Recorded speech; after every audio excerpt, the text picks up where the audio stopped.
seeing it at all? Yeah, I'm seeing it. Huh? Yeah, I'm seeing it. Yeah. All right, I'm just here. That's...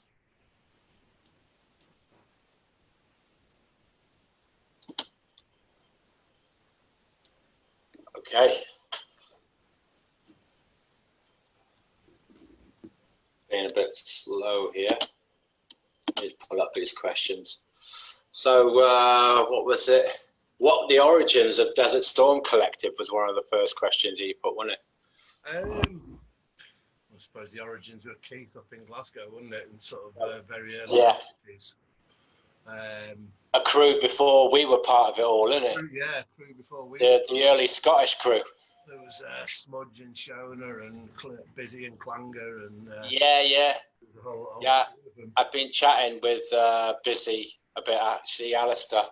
Yeah. He did that first tune on Soma, didn't he? Him and Clanger. Clanger, yeah. I mean, I don't think I ever really met him. If I did, it was when there was a party somewhere. So I don't know. Yeah. But Rob as well, Rob Blackburn, who's now out in Ireland. Oh, of course, yeah. It was funny actually. I was having a chat with Busy, and he was going on about, because I was saying, oh, it'd be good if you lot wanted to write a little bit of, a chapter for the book, Keef's book that we're just doing. Yeah. And he was going on. He was like, you know what? Keith was the first one to have a pair of decks and mixer around us. That's why we, I mean, it was like, it's stories like that we need to hear, Yeah. Yeah, it's funny. Yeah, yeah. So, I mean, I suppose they were all doing the parties up in Glasgow. I think Keith was doing a fair few. I'm sorry. Doing a load of parties under the pretext of, what was it? Video shoots, wasn't it? Music video shoots, and then ended up having a load of party people at a venue instead. And I believe Andy Weatherall was rest his soul was involved, or he was, yeah. They played at one of them. Yeah, that flyer popped up. Obviously, Andy Weatherall passed away, didn't he, recently in the Desert Storm with Andy Weatherall on the lineup. I do remember Keith played with Carl Cox somewhere, so he's played with some big names back in the day. It was but it was all sort of born out of the early curfew in Glasgow, wasn't it? Really? Exactly, yeah, the old Scottish crew. There was that film as well recently, wasn't there? Beat by Ken Loach. Do you see any of that pop up? I've seen it actually. I need to watch that. Yeah, that's kind of based all around the early Glasgow scene. And right. there's a bit of a nod to Desert Storm in there. I think there's a little van that passes with the logo on there. Yeah. And Alistair was down doing Busy was down there doing the Q&A on that actually when they showed it up in Glasgow. Right, nice. So yeah, I mean obviously that's the origins, isn't it? It starting up in Glasgow back in the day. What was that? I can't remember. What was it? 89 or? Yeah, it's got to be late 89, start 90, hasn't it? Maybe 91. Yeah. Some of the I mean, I got involved through not through Reclaim Street. Sorry, was it the not the poll tax riot? What was the one in between Reclaim Street and poll tax riots? Poll tax riots. Criminal Justice Bill, kill the bill. That was it. Criminal Justice Bill. That's the one you're looking for. Is that when you hooked up with them? Was it? How did you meet? Yeah, so I'd come down. We were free partying in Nottingham at the time. We were going to a lot of smoke screen parties and DIY parties. Hopefully, Smokey Steve's watching somewhere. Hi, Steve. Yeah. We were doing a lot of parties with them guys. And everyone from Nottingham went down to the not Reclaim the Streets, the Kill the Bill. I think that's nice. Went down to the Kill the Bill. Protest, and right in the middle of Trafalgar Square there is the old Dstorm truck with what turns out to be Shona sat on top, pumping a fist in the air and blasting. Is that the picture that Matt Smith's done with the Dstorm van? Yeah, there's the old Bedford van, isn't it? Hanging out the van or whatever, and then that was on there, and then they were literally in the middle of Trafalgar Square, just surrounding people, blasting tunes out, and my impression was, Christ, these guys are pretty, set balls on these guys. Yeah, exactly. Didn't really think that much more of it, but at the time, I was going out with Kerry, and Dad lived up in Glasgow, so we'd gone up there. Was that when you were going under the name of DJ? What was it? Yeah, whatever it was, I forget now. James Who Smiles, wasn't it? Yeah. And so anyway, we went up to Glasgow, and I think it was on the last night we'd talked about Dstorm, and we'd both seen them down in Trafalgar Square. And I think on the last night we were going to the pub somewhere, and we spotted the Dstorm van driving past. We were like, "Quick, pull up that van!" And we sort of followed him to a car park behind the pub and got out. Said, "Oh, all right, you guys, Dstorm, we saw you." No, sorry, didn't even know the name, I don't think, at that point. We just saw him down in Trafalgar. We said, "We saw you down in Trafalgar Square." So Keith invited me in for a pint, bought me a drink, and we had a chat and talked about stuff. And anyway, the outcome of it was we got invited up to, I think it was about a week later, we got invited up to a gig to play. So I just, we were keen. We wanted to go and do whatever part you could at the time. So I think it was me and three or four others jumped in a car up to Glasgow, and Keith was hosting a party in a warehouse somewhere. It was great party. Played a good set. The music went down really well, and they sort of invited us back for more parties. But I think at the time Keith had been sort of telling me a bit about the Bosnia trip, but you know what it's like at a party, and you don't tend to listen to that much actual conversation, do you? So I kind of got a gist of the bass booming around your ears. Not really the full sketch. So anyway, gone back down to Nottingham, and a couple of weeks later, got a phone call from Keith. Say, "Look, you remember we were telling you about Bosnia?" And I was like, "Oh, yeah. And he goes, "Well, we're a man short for it. We're going to Tuzla, and your name came up. Do you fancy going?" And my immediate reaction was, "Yeah, fuck it, let's go. Sounds like a mission. Let's go." So I got off the phone to him and went and spoke to my mates that we lived with, and said, "Oh yeah, this is we're going here." And we pulled the map out and looked where Tuzla was. Interesting. Literally surrounded by war right now, but you put your money where your mouth is, don't you? So a couple of weeks later, Keith was picking me up, and we were. I'd never driven a 7.5-ton truck before, so pulled up in a car park somewhere in Leicester. Did a few circles in the car park in the truck. I'm ready to go. Raining, yeah. And off we go. Sort of, there was about 8 trucks, I think, varying from they were all sort of fixed bed trucks, sort of thing, and 8 trucks from Workers' Aid for Bosnia, and we headed off down south. Probably about, I think it was 10 days overland. So was that the first time you went out there? Sorry? Was that the first time they went out there? That was the first time, yeah, because that would have been winter 94, Christmas 94. Yeah. And trying to think where we actually spent Christmas Day. We were, I forget where Christmas Day was. It might have been actually in Tuzla. We made it to Tuzla. And when we got to Tuzla, we were meant to be doing a party in the sports hall there. And we sort of got settled in the place and went off on a mission to find the sports hall. And it was the big sports hall for the city. It had been mortared a couple of days before, so it wasn't safe to do the party there. So kind of that shit, kind of driven all this way, and that's the end of it. So someone came up with the bright idea of just sticking all the sound system on the back of the truck, drawing the curtain back, and doing a bit of a Pied Piper number. So that's what we did. We were outside the Holiday Inn, a line of trucks. We slung all the sound system into the back of the truck, set a set of decks up, started testing all the system out, and that's when the police came up and shit, here we go, turn everything off, sort of thing. And this guy kept on. I think I was on the decks at the time, and the guy just passed me a bottle of Slivovitz and drink. He goes telling me to turn the lights off. So I was like turning all the music off and the lights. He goes, no, you can leave the music on. Leave the music on. Just turn the lights off. Just don't attract more attention. It's like, what the fuck's he on about? Yeah, I think he means we're going to get mortared if we leave the lights on. So let's turn the lights off. But he's telling us so. Anyway, the police kind of gave us a bit of an escort out of there and led us off. And we went to just a housing estate initially. And there was literally people just coming out of the houses, streaming out the houses, coming onto the streets.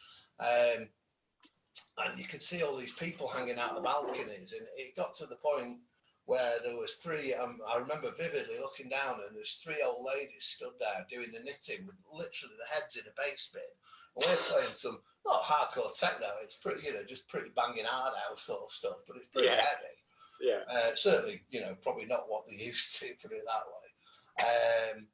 And then there was just kids everywhere, and then they start getting a few soldiers hanging out, waving their AKs in the air and shooting them in the air.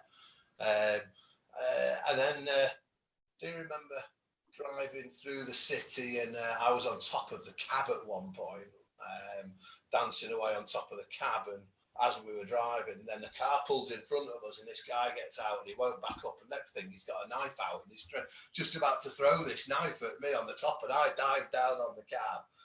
Calms down and he drives off. With all the party goes, sort of get him out of the way. But yeah, nearly got a knife thrown in my skull. And then we came to the town square, and as I say, I think the most vivid bit there was the guy who came up to us, and he was. He was sort of crying, and Keith had said to him, "You're all right?" And the guy was pointing at this splodge on the wall, I suppose, stain on the wall. He said, "That's my sister." He goes, "There was a mortar attack here the month before, and 45 people had been killed, and his sister had borne quite the brunt of it, and the splodge on the wall was the remains of his sister." And we were sort of like, "We'll move off," sort of things. Like, no. Please stay. I want to stay here and dance for my sister. And I think that for us was one of the most poignant moments, because it was like, oh, fucking hell. This guy's, it's not a normal situation. And that guy just wanted to have a dance, wanted to remember. And it was just something very, very bizarre, certainly. So that was kind of wound down early in the morning, and woke up with a horrendous hangover the next day. And, made it home. We then went back the second time. We'd had some interpreters, Fish and Ben, two guys that were young kids at the time. They were just interpreting for us, just off their own back. We were giving them loads of sweets and drinks and stuff. And Fish got his name because he actually ran guns and grenades up to the front line, to my understanding. And the first time he went up, the mortars and the fire came in, apparently, and he dove in a shell hole full of water, and they had to fish him out because he was so scared. And that's how he got his nickname Fish, apparently.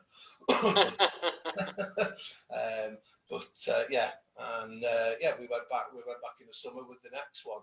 But there were so many stories along the way as well. At one point we nearly got blown off the cliffs coming down the Croatian coast, because the Ural winds coming off, the wind coming out of the country was so strong, and we were on the coast, that we were literally driving through a gale, whatever wind, and the truck went up on two wheels next to a cliff at one point. So there's so many little stories along the way to actually get into the main event in Bosnia.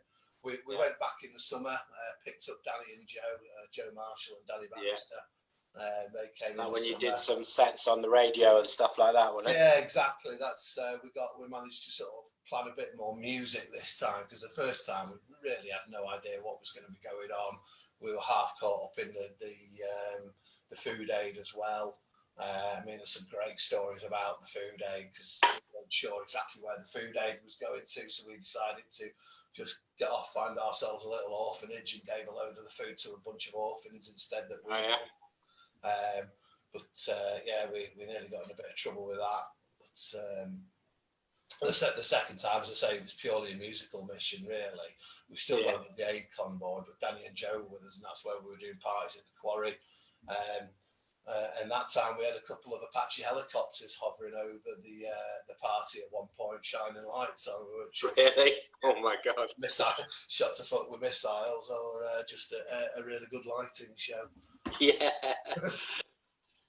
So there was another one here, wasn't there, from Bill again?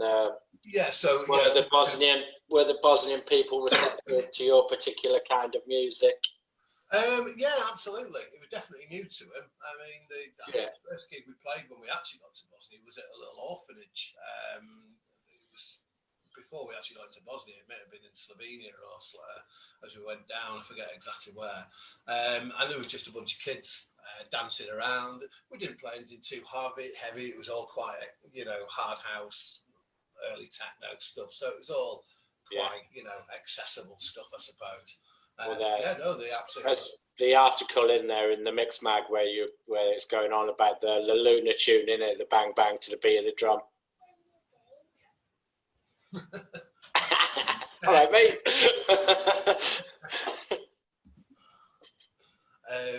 Yeah, sorry, what was the question then? There's that bit in the Mix Mag article, isn't there, about the Luna tune, the bang bang. Oh, yeah, to the beat of the drum. no, that's exactly right. Yeah, La Luna to the beat of the drum bang. Classic tune. They were loosing volleys up in the air with the AKs. That was a pretty bizarre situation to be in. But like say on the, so we went, first time was winter 94. We then went summer 95, winter 95 again. And that's the one where that's when the film crew came along at that point. Yeah. You know, the first sort of two, we didn't really publicise them. Yeah. So you did 3 missions all back and forth? 4 missions in total. 4, was it? Yeah. Right. And then, so winter 95 and then summer 96 was when we went to the technical, her first technical Dstorm went to win Hostamici in Czechs. Spoke with Spiral Tribe, managed to get the Spirals to follow us. Now, by then the war had finished, but it was our sort of 4th trip out there. Went down to Sarajevo. Yeah. I did a load of different stuff, you know, actual more commercial gigs we'd managed to do by then. That's when we were sort of jumping off the, Keith was diving off the Mostar Bridge. I jumped the picture of Keith was diving in the crazy fucker. I know. So 4 missions in total, 3 I suppose when when the war was on. The third mission, the one with the film crew, was when we entered Sarajevo. It was literally a week after the Dayton Peace Accord had come in. So everywhere you went, there was signs on the walls, you know, sniper, do not walk past here, sniper, and to get into Sarajevo, we had to come down. We were climbing over the mountains because you couldn't just drive in the roads. Obviously, you know, it's the front line snaked round roads. So a lot of the time you were going off on sort of farm tracks up into the hills. And certainly in the winter, it was, you know, snowy tracks. You with snow chains on, trying to get these 7.5-ton trucks that should be on the motorway up farm tracks. At one point, we had to get towed out by a United Nations tank because we sort of stuck it in a ditch slightly. I think that was Rob, actually. I don't think it was me, that one. Might have been Keith, that. But yeah, so coming down into Sarajevo, we actually came down Mount Igman and came down part of the ski run from the Sarajevo Olympics. So you can imagine the kind of hills. We're on a ski run. Yeah. And as we came down into the side of the airport. So we were sort of at one side of the airfield, and you could see Sarajevo Airport, Sarajevo on the far side of it, and you could see planes blowing up everywhere on the airport sort of thing. Yeah. And, we pulled up for the night, and I vividly remember being in the back of the truck and Danny asking Keith for a light, or Danny asking Joe for a light. One of them getting the light out. There were soldiers everywhere. 1 second. As soon as he got this light out, soldiers just disappeared. They just fucked off. It's like, what's going on? I was like, oh, yeah, snipers, dickhead. Yeah. Just lit and dark. Yeah. You know, put the light out, you're going to get shot. Yeah. And then they showed us the tunnel that fed Sarajevo. There was like a tunnel, probably no bigger than this room, wider than this room, I mean, to be honest. Yeah. It went down under the airport and back out, and there was sort of a checkpoint at either end, and that's how they smuggled all the food into Sarajevo. The entire because they were completely surrounded, weren't they? And, oh man, it was immense. They wouldn't let us photograph it or anything. You know, they wanted to protect that. And that's, you know, the next morning we drove in. Went to the big hotel. I forget the name of the big hotel in the middle where all the journalists were, and you could see all the journalists hanging out, and half the hotel's knocked down, one side of it's sort of booked. And is that the one where there's that picture with you all hanging out on that hotel sign? Yes, yeah. That was yeah. by oh no, that was somewhere else. That Adrian Fisk, is it? Yeah, He took that was pictures. that was in Bihać, I think, not Bihać. come to me in a minute. But yeah, there'd been a big battle for that hotel. That hotel had been, you know, a command centre, and there was foxholes dug all the way around that hotel, and we sort of, you know, the whole place was just peppered. There'd been a massive battle in that place. It was, yeah, quite bizarre, very bizarre. Right. Yeah. So let's talk about some of the RTS stuff, because that was some fun times, wasn't it? Oh hell yeah, yeah. We did a few of them, didn't we? Yeah, that was. I can remember the Bristol one sticks in my mind quite vividly a lot. Remember, it parked down that side street, just off the end of the motorway, wasn't it? Yeah, we pulled up by that roundabout. Yeah, with Alan King and that. I think we had we drank me a whiskey just before we were about to drive up the motorway the wrong way, wasn't it? Drive the wrong way up the slip road. That was hilarious, man. Wrong way up the motorway, pull across it sideways, open the truck. Frantically. Yeah, the protesters coming down that road, didn't it? The police were all over us. So before the protesters, we were literally, we had a circle of police around us, a cordon of police around us, and I can remember because you were in the cab with me, weren't you? Yeah, there was like 3 coppers in the cab just pulling at stuff. Open the door, we go, fuck off. Yeah. With this big hood on. And then eventually we're beeping the horn, and all these people came around. Eventually, like, all the crowds that had been 400 yards away got the thing. In fact, there's a photo, that now and then photo that's online. You took one. You can see people trying to sort of get people to come and get around. Yeah, exactly. Yeah, you know? It was a very touch and go moment. Oh yeah, and then we had enough people around the van to actually get the police to back off. The police had to, you know, back off a bit. I remember vividly getting out of the van and walking around. I had my hood up and my sunglasses on, and all these coppers are going, "He's the driver." And I got in the back of the van and got changed, came out a different door, and ta-da! That was it. Yeah. Don't know where I am now. It was a good RTS. I remember walking quite a way up the motorway actually to go and see a mate who lived up the road, and I mean, it was backed up. I mean, it's quite funny, isn't it? You know, because we were protesting about that whole, you know, pollution and car culture thing back, you know, it was 20 years ago. It's kind of on the same vibe, but what Extinction Rebellion are talking about now, you know, and it's like, you know, if they'd listened 20 odd years ago, it might have made a bit of a difference, isn't it? But who knows? But yeah, I mean, Bristol was a good one, wasn't it? Although we did get, we lost everything after that, didn't we? We did, yes, yeah. We made the mistake of staying in Bristol that night. Yeah, we should have got out. See, what was it? Other guy from Acid Fever, I forget his name. Seb. Seb, yeah. We stayed in his house, didn't we, in a massively obvious van.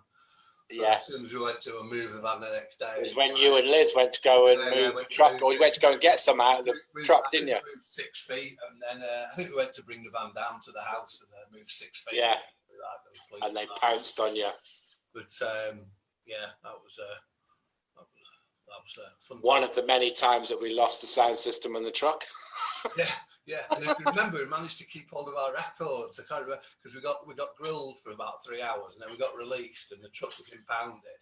And we said, "Oh, can we get any equipment?" Like, well, you can't use anything. You can't get anything that was used in the event. So, well, what about the records? Because I've got loads. I sell records. They weren't used. Can I get the records, not just the new ones? I was like, yeah, all right, we can do that. So I jumped in the back of the van. I had loads of boxes of one type of record each. So I passed him one box. Oh, my record bug's there. So while he went to go and put them in the car, there's more in there. My actual records that I wanted to play that night into the box with these supposedly brand new records, passed them to the copper, and the copper, right, literally shifted, smuggled my set out of the truck for me. That was another little bit. Yeah. Well, there was some underhanded moves that they actually did to the truck when they finally released it. And we had 3 blowouts on the wheels on the way back, didn't we? On the back wheels, double wheels, and they looked like they slashed all the insides of the tires. Yeah, wouldn't surprise me. Yeah. But, and wasn't that as well when we ended up getting ripped off by that knobhead who said he was going to go and get the rig out for us? Can't remember his name. Yeah, I forgot about that. Yeah. Ended up doing a runner, didn't we? We went round his house, and it's just his mum or whatever. He's not here. What a knob jockey that guy was. But yeah, and the again, the Nottingham RTS was a really good one as well, wasn't it? Where we had the 2 vans. That was probably the best planned one ever. That was yeah, that was stealth manoeuvres, wasn't it? Park the trucks. Had 2 hire vans, one at the bottom, one at the top. One for the techno, one for the house, wasn't it? That was well planned. That, although we should have remembered tables. You can't think of everything. Yeah, that's it. Although there is the iconic picture of Stevie Storm. Steve on the floor on the decks, yeah, and Rick from DIY. Isn't it? Yeah, funny.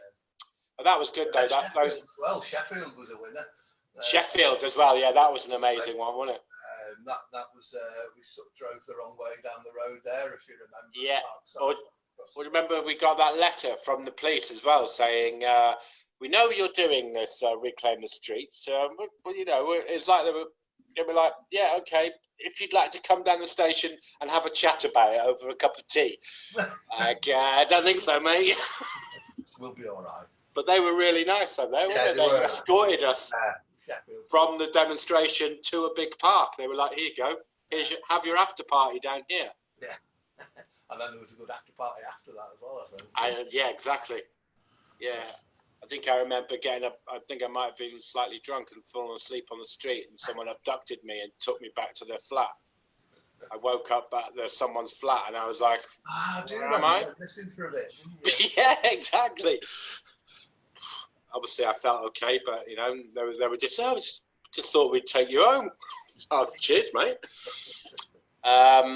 But that whole time in Nottingham as well, the you know, with Desert Storm, Sandbar, Smoke Screen, DIY, we used to go and have the meetings, didn't we, around the DIY office, because we were getting, it was quite politically active at that time, wasn't it? Oh, there was. Doing all that. I mean, you don't get the surveillance back in those days that you did. Yeah. I don't think you could get away with half the shit we did in them days. You know, yeah. It's, but we all the sound systems of the Midlands used to meet up at the DIY office, wasn't it? That's it. Yeah. Spoof, Smokies. Who were the other ones? What were the ourselves? I forget. What was BWPT get involved in them? Yeah, BWPT. What were the other? There's some other. Anyway, some of the other house systems in it, but it was like some of them were like, we don't want to risk our rig. So we all did nights together, and we bought a kamikaze rig, didn't we? Kamikaze. So when we were doing demonstrations, nobody was risking their own sound system. We had their own kamikaze sound system to go into the demos with. Yeah, all systems go night. Yeah, with Tash as well, isn't it? Yeah, they were good. Yeah, good nights. They were popular. Yeah, big nights down at the Garvey and the old Deluxe in Nottingham. Yeah, funny. Yeah, I mean, what other reclaiming streets? I can't. Sheffield, wasn't it? Sheffield, Birmingham as well. Birmingham one, yeah. We got the training for that one, didn't we? We ended up just pushing stuff in trolleys and prams, didn't we? Yeah, we sort of got the train from one station out and pushed in, but that wasn't quite as. I seem to remember there's a lot of ball throwing at that, and we got the fuck out of there because it wasn't really going the right way, if I remember. Yeah, Brum's quite full on though, isn't it? Yeah, it was. Yeah. And obviously the London ones. I think that was the main ones. London. There was another. Yeah, so the big London one. Where we got the rig taken off us there. We sort of parked around the corner from Trafalgar Square a few hours before and got the nod to go, came driving round and literally confronted by a line of policemen. I think that was down or stop the truck. It was one of the two, and I opted to stop the truck. But, they jumped on and said all this equipment's stolen, and they impounded it. But there was another truck. The truck got in at the top end and. Had it large most of the day. There was a good after party after that, actually. I seem to remember when the truck went to somewhere near Battersea. We had to get the truck back later. That was the after party in Vauxhall, wasn't it? Or somewhere around there? It was, yeah. We all sort of walked over the bridge. That was the one where I ended up getting arrested by the TSG. Oh, you did, didn't you? They beat the shit out of me. Yeah. And then when I went to court... You cut your... Yeah, my wrists were all mashed up by them. They were brutal. Yeah. And then when I went to court, it was PC Love who turned up at the court. I was like, I cannot believe this. I'm in court with PC love. Yeah. He didn't show me any love whatsoever. No, it was. Yeah. That was bad, that wasn't it? Yeah, it was a bad end to that. So I seem to remember someone falling through a skylight and having to go. Yeah, it was a bit mental, wasn't it? Yeah. And then there was obviously, you know, after all them times, wasn't it? You kind of getting a bit of trouble. You know, we kind of headed off out to Europe, didn't we? Yeah. Doing all the Czech techs and. Yeah, well, we'd kind of done a lot around UK. It was getting pretty heavy. You couldn't do a lot of stuff. You know, there was parties to go and do abroad. So well, them early Czech techs were amazing, though, weren't they? Oh yeah. I mean, the Czech techs was fantastic fun, weren't they? They were a eye opener. And then Smokescreen were coming out to him as well, weren't they? All the Nottingham posse were just coming out to these, you know, Czech techs were great fun. A lot of people from Nottingham at the time, weren't they? That was must have been. Yeah, well, there's quite a few. We used to old Smokies came out to a few, didn't they? Quadrant came out. Well, Kev went out there and he never went back, did he? Still lives there. Didn't we do a Reclaim the Streets out in Prague that time as well? I seem to remember something. I vaguely remember doing a bit of that there as well. Memories of that one. Yeah. But then there was just went down to Italy, didn't we? And there was just great parties down in Italy to do. I mean, what was that? Where it first based? It was Stara Hut, was it? Where's that? Oh yeah, Hostamici was the first. Hostamici, wasn't it? Yeah. It was the first couple of Czech techs there, and they were phenomenal. So the first one we went to was when we met Spirals. We parked up behind Spirals and partied with them most of the time. And then dragged them out to Bosnia. I mean, I'd say that I remember them back then. I think it must have been like 95, 96 when I started going out to them. And they were mental, man. They were full on, weren't they? Proper Mad Max style festivals, free festivals. People rocking up with smoke bombs and stuff. What's going on here? And just checking, it was so cheap there. What was it? You get like a pint of beer for about 9p a pint. A really nice meal for like £3 or something at a restaurant. It was like, this place is amazing. And the Czech people were cool as well. They loved it, didn't they? They were banging to all that. Yeah, no, the Czech people were great. They loved their old techno. So no, we had a great time. We went down to Italy and started doing the party down there, didn't we? Rome. I think you and Keith headed Italy, Rome. I remember doing FinTech initially, didn't you? Yeah, we were. Well, we went to Rome. We didn't leave for a few years after when we finally got there because we started travelling all the way down, didn't it? Bologna and a few other places. And then we got down to Rome, and it was like the ravers were just amazing there. You know, you could do a party every 2 weeks, and you'd have a couple of thousand every 2 weeks, no problem. That's right. And what was some of them early ones actually? What was that place up in the mountains? Sassa Marconi. Sassa Marconi, yeah. Remember Sassa Marconi? Yeah, we stayed there for about 3 weeks, didn't we? We did, didn't we? Yeah. Yeah, it was like that was a nice place, Yeah. No, there's some nice places in Italy, man. The ravers were full on there, weren't they? Yeah. And what was the other things we had? Down to Spain quite a lot as well, wasn't it? Obviously, after doing the summer up in north, wasn't it? Yeah. And then it'd be back down to Spain for winter. And then I think we went from Spain back to Czech again. Yeah. I remember, because if you and me went on a big dieseling mission in that quarry. We got the dieseling missions. Yeah. Oh, what fun on the siphoning missions, eh?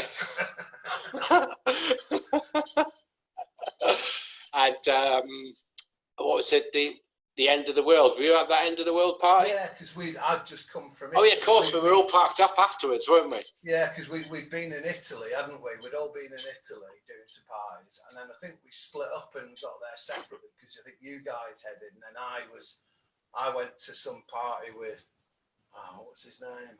Forget his name now. Anyway, remember, I think I stayed with Charlie, and me and Charlie then did a 24-hour mission from Italy to Spain.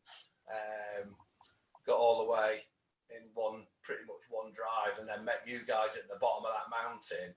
And then we got halfway up that mountain that a guy had arranged the party at. It was just, this place is absolutely unacceptable. It's totally inaccessible. You know what I mean? You couldn't get trucks up there. I think Charlie ended up slapping him or punching him, which I wasn't very happy with.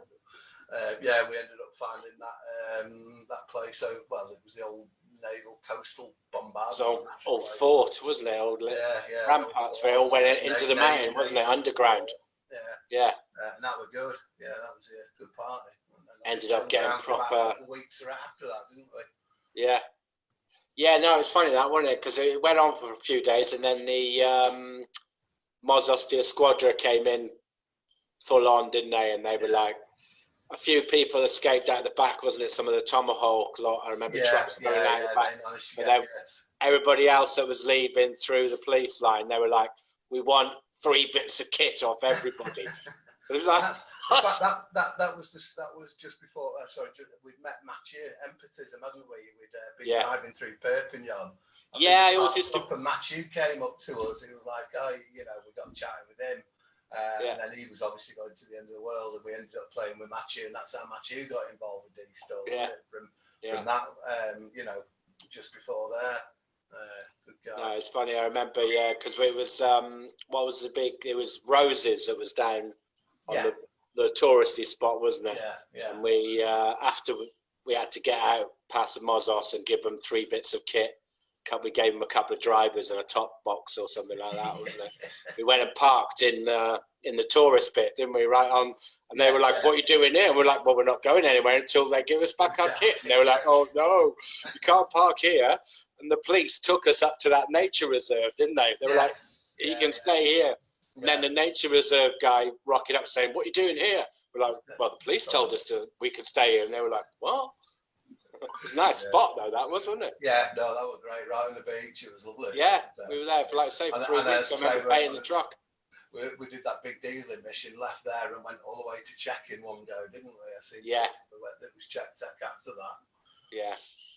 Well, there was always that summer circuit, wasn't there, of the Technovals, Holland. We did get up to Holland, so we went to Holland, didn't we?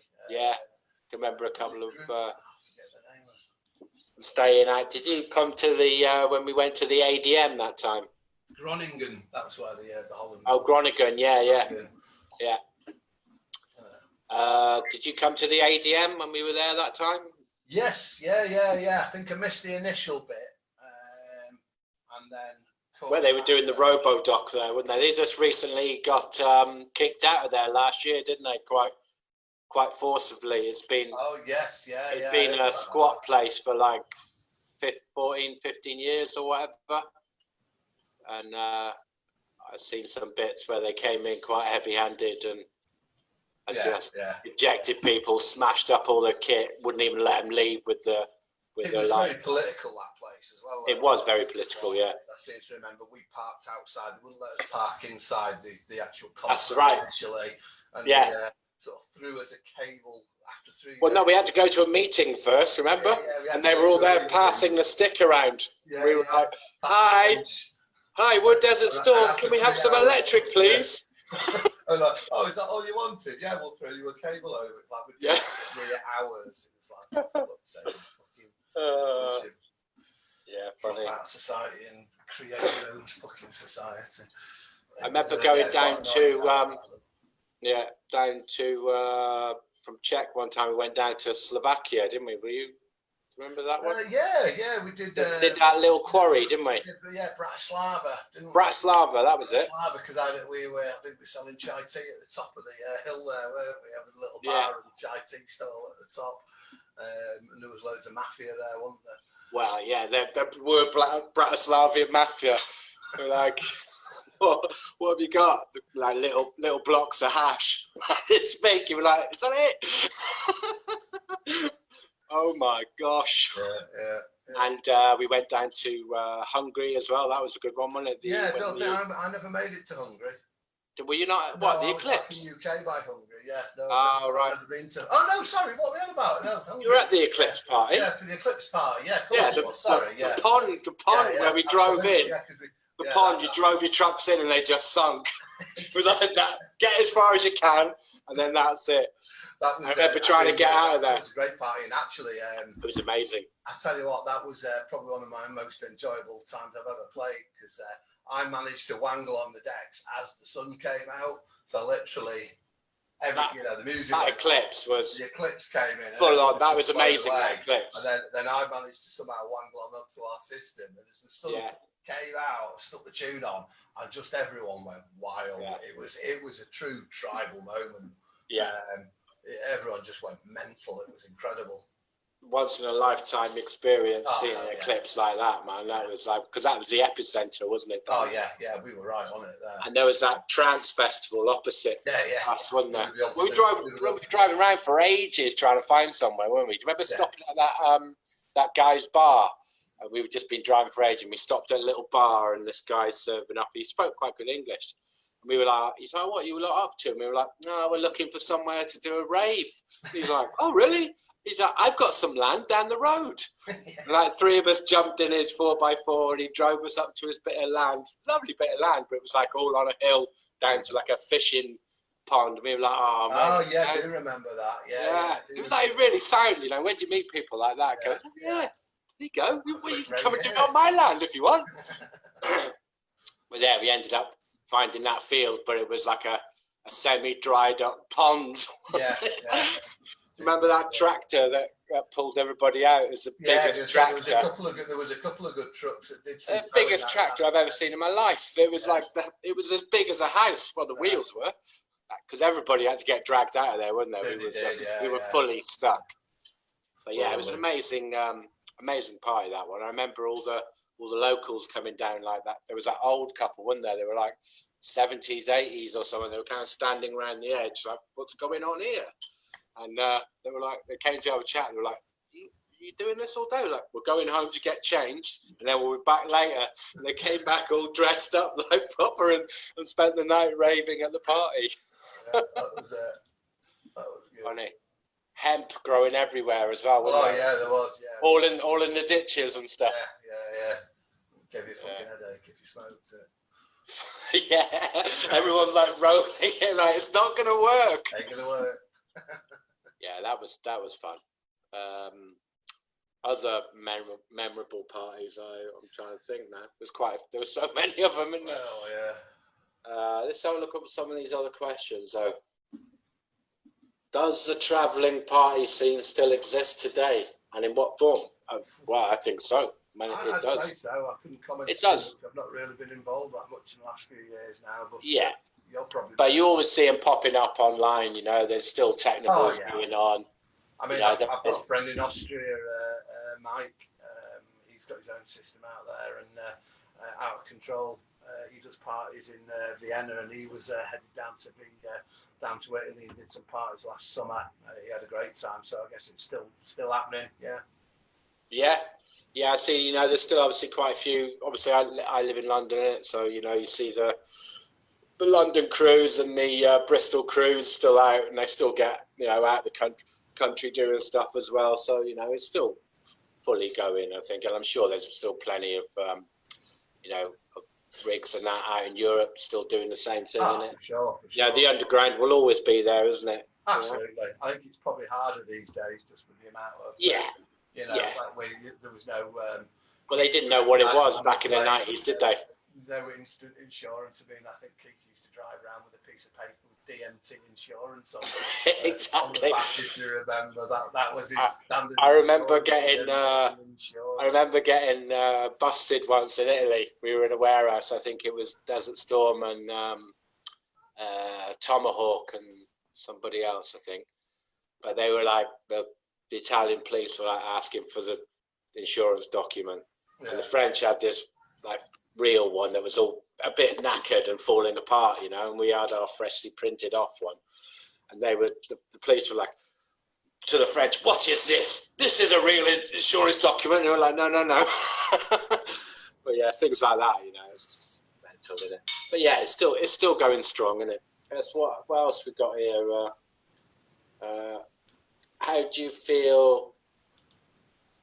What do you feel is the future of the scene expressing their freedom to party?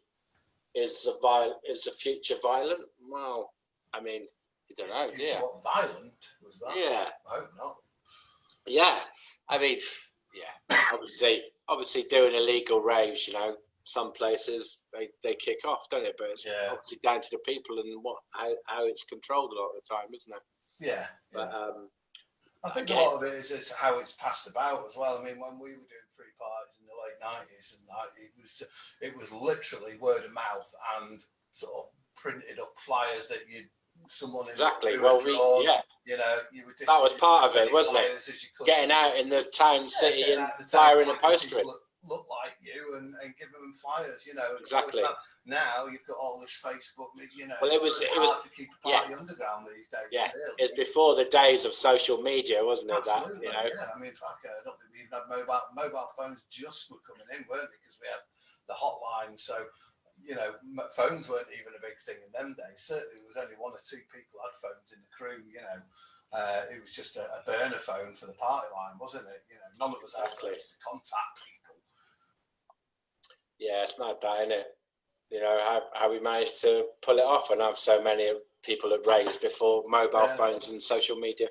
I mean, I suppose it made it easier that way in keeping it underground, because it was just the people that wanted to know were in the know, and it wasn't just every jabber, out there. But, I was going to some parties in Manchester that unfortunately in sort of I don't remember how long ago now, 10 years ago, and they were getting the wrong type of people. There were fights going on. It's just like, nah, that's not.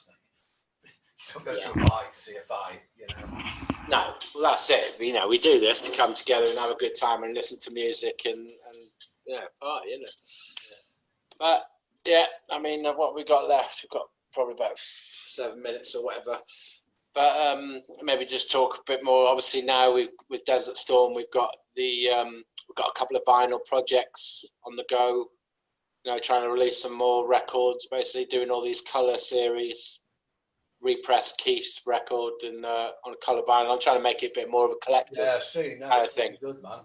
Yeah, colour vinyl with a piece of artwork and a sticker. So it's trying to work on those kind of projects, and push the music, and obviously Dstorm and Digital Storm, the sister label. We've got Keef's book coming out. How's your chapter coming on? Yeah, not done out yet. There's that much to write. Get busy. I just need to record it like this.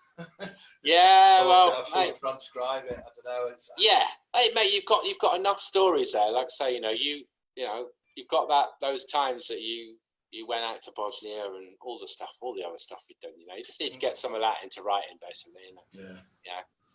Condense it down, because it'd be good. Because I think that's the whole point with this book. Is Keef's done about 13 chapters, which is great. That's his life story. But I think it's nice to have bits from all the crew that have been involved over the years. Like obviously I spoke with Alistair, and he's going to write a bit, and he said he knows some other people, and I spoke with Matthew Collins as well. Matthew, don't you? Neither, please. I'd have a coffee though.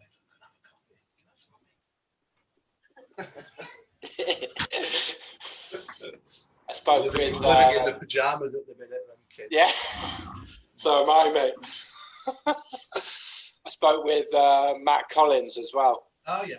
He did the big issue article on us, didn't he? Back in the day, that was a good article. Yeah, and he wrote the book Altered States, isn't it? Yeah.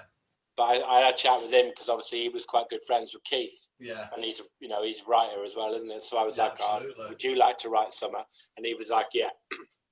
That guy was an inspiration to me, So we got him, the Glasgow crew, obviously yourself. I'll write something. I was thinking of maybe, so we got that book coming out, which we raised £3,000 for the editing. Oh, fair.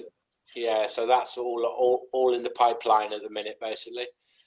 Just got to raise some more cash to do the printing then. But either do it independently, or I don't know. I've been buying books from this Velocity Press, who have just released a few books. There's one called Join the Future. It's all about the early bleep techno scene in Sheffield and all that. Really good read. Right. And I think they've got a couple of others on the roster there, like the State of Bass, which is about jungle, I think. Yeah. And then a flyer book by Junior Tomlin, who's who've done loads of the early rave flyers and stuff like that. So they've got some related books out there. Well, exactly, yeah. So, you know, I'd like to either approach people like that, you know, independent press places that are on that vibe, or you know, even if it gets turned down, I'll do it anyway. But, you know, obviously getting a publisher on board would be great. Absolutely. Well, certainly plenty of stories. I mean, I've only touched on half the things that I can remember at this point. There's that many different things going through my mind of all, you know, the crazy shit Keith used to pull. Yeah, well, you know, it's good we've got a bit there. Like I say, so many people always get asked questions and then do interviews. I mean, at least they can have a listen to some of this, and I won't have to answer it again. Not that I can answer half the questions, because a lot of them are always about Bosnia. I was like, you can refer them to you. Send them I'll answer the Bosnia ones when they need. Yeah, I joined after Bosnia. I seem to remember meeting you. We actually literally just got back from Bosnia for 6 Yeah, well, that was it. Yeah, I think pulling up through the middle of forest fields, and I remember vividly because you were all in purple. You had purple pants, a purple jacket on, and a big long. Shit! Like, who's this crazy purple-headed guy running after us? Well, I just came straight out of Wales. Remember, I was properly hippified. I remember it vividly. We were driving through the middle of forest fields in the truck, and then you were suddenly there. You were all in fucking purple. Yeah, well, that's it. I mean, I was living in Wales, obviously, and I was coming up to Nottingham quite a lot to the DIY parties and stuff. And then, you know, did you not know the Samovar lot by then? I'm sure you were. No, well, I met them. Obviously, met them there when I moved to Nottingham, because I decided to move to Nottingham after living in Wales for 20 years. You know, and I was like, yeah, this is great, doing parties and that down there. But it's like I've got to see a bit more of the world, you know, other than just sheep and fields. So I thought I'll go and do a music industry school, and I obviously had the connection with DIY and that. I was like, Nottingham seems like a nice city, you know, being a country boy. Moving to a big city is a scary thing. Yeah. So, I went there to do the music industry skills, met up with some of the Samovar lot, and then hooked up with Dstorm. I think it was a party over where was it? Wasn't it it was an after party anyway, of some night, I think, and that's where I met you lot. And the rest is history. If it ever gets written down. Well, cool, James. I think that's we'll wrap it up there, isn't it? No worries. Well, if anyone's got any questions through the day, give us a shout and I'll come back. Yeah, I mean, I didn't even look at what questions anybody might have put on Facebook. One guy asked what a kamikaze rig is. I just explained it was a disposable throwaway rig because nobody wanted their sound system. Exactly. We can answer all them afterwards. If it got taken by the police, fine. Exactly. Well, that was it. It was, you know, we didn't care if we lost it or not. You know what I mean? We'll do another rave and buy another one. Wicked. All right, James. Well, nice to chat to you, mate. Yeah, you Take care. And speak to you again soon, yeah? See you later. Bye.